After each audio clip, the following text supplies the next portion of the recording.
যত বড় বড় সাধু রয়েছেন তারা সবসময় বলেন ঠাকুরের নাম জপ করো। আর এটা আমাদের বক্তব্য নয়, বেদ পুরাণেও লেখা রয়েছে জীবনের শেষ সময়ে যদি ভগবানের নাম নেওয়া হয় তাহলে ওই ব্যক্তি নরকে যান না। জামিল নামের এক ব্যক্তির প্রসঙ্গ ভগবতে রয়েছে। এই জামিল তার জীবনে বিভিন্ন পাপ করেছেন, কিন্তু এক সাধুর কথা শুনে তার ছেলের নাম রাখেন নারায়ণ। আর ছোটবেলা থেকে সে তার ছেলেকে সব সময় ডাকতো নারায়ণ নারায়ণ নারায়ণ নারায়ণ। আর কথায় রয়েছে যখন যমরাজের দূত জামিলকে নিতে আসে তখন জামিল ভয়ে তার ছেলেকে ডাকে নারায়ণ আমাকে বাঁচাও।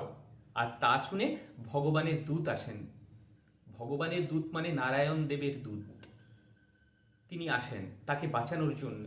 আর এইভাবে সেই মুহূর্তে তার মৃত্যু রোধ হয়ে যায়, মৃত্যুর মুখ থেকে ফিরে আসে সে। এবারে সাধুর কাছে সে এই ঘটনা বর্ণনা করলে সাধু বলেন ভগবানের নাম নেওয়ার জন্য সে প্রাণ ফিরে পেয়েছে।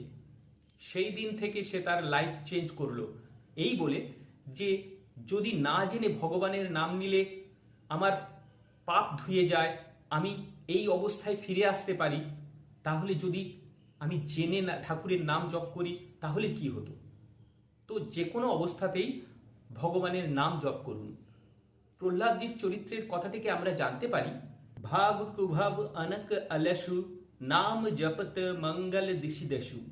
ভাব থেকে, অলসতা থেকে, শত্রুতা থেকে ভগবানের নাম জপ করুন, আপনার কল্যাণ অবশ্যই হবে। তাই আমার মনে হয় আপনি শুধু ভগবানের নাম জপ করুন, ভগবান আপনার পাশে সদা সর্বদা থাকবেন। হরে কৃষ্ণ।